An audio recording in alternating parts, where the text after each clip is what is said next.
Yeah, it's easier in a science fiction novel to look at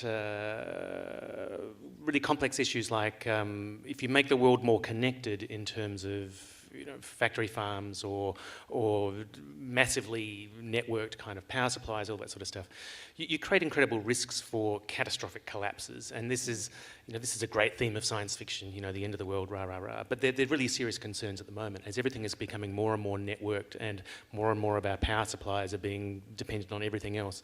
But I think these kind of books are an entertaining way to raise awareness of these issues and the potential consequences of trends. I mean, I think that's what these books are really about.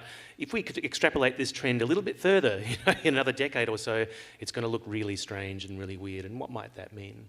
And potentially just devastating for the environment. Yeah, and that is a stress that this generation are having to deal with and think about as their future. Not so much when we're talking about adults. We're always talking about the future as some kind of out there concept, but this is the generation that are really going to be stuck with the consequences of the policies that are being made and the decisions that are being made on that big scale at the moment.